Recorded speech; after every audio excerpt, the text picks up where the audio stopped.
ជំរាបសួរអានេះទស្សនភាពពេលព្រឹកដល់ពេលថ្ងៃចាំងមកចេះទៅដើមហើយ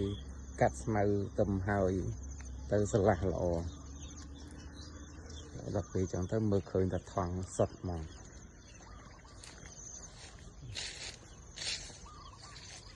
បានខែបានសំអានេះដាំប៉មផ្លែប៉ុន្តែវាក្តៅពេកដល់ចឹងទៅវាអត់ផ្លែអត់ធំអានេះនៅត្រូវហៅគេមកកាយស្មៅនឹងប្រមូលដុតបើមិនចឹងទេវាជាពិសេសអ្នកពួកថងអានេះថងតបែកហ្នឹងចឹងអានេះតែងហើយច្រកផ្លែហើយនៅមេឃខ្លះនៅអត់បានកាត់ជួលគេមកធ្វើបេះចោល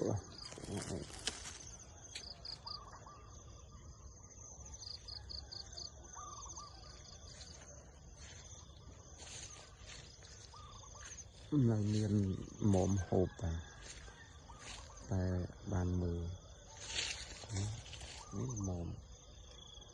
អានេះផ្លែនេះចិត្តដល់មុំច្រកទៀតហ្នឹងចឹងអាណានេះផ្លែវាយើងកាត់ក្តិបត្រួយលើចោលទៅវាផ្លែធំលឿនបើយើងទុកវាលូតទៅវាប្រឹងនៅលើលូតទៅត្រួយហ្នឹងទៅវាអត់សូវធំយឺតវាអត់លឿនណាអានេះមើលដល់ពេលយើងកាត់ខំកាត់ចុងវាប៉ុន្តែកាត់អត់អស់វាមានដក់ទឹកចាហ្នឹងយើងកាត់ចុងវាហ្នឹងដើម្បីកុំឲ្យវាដក់ទឹកហើយឲ្យវាមានខ្យល់ចូលទៅរសជាតិវាឆ្ងាញ់តែបើកាត់ធំពេកកាត់ចូលបានអាហ្នឹងក៏យ៉ាប់ដែរ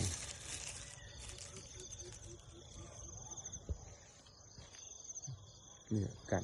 ត់ចុងវាហ្នឹងឲ្យវាប្រហោងទូចមុំណាឃើញដល់ពេលព្រលឹមឡើងដល់ពេលមើលទៅឃើញតែថងសុតឡើយសសំព្រុះពេញដើមសានេះច្រើនណាស់សានេះមិនតិចដូចនេះមុននេះសានេះ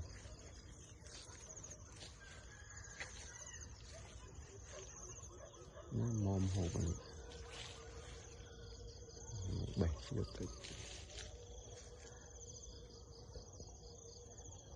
បាទអរគុណច្រើនជម្រាបលា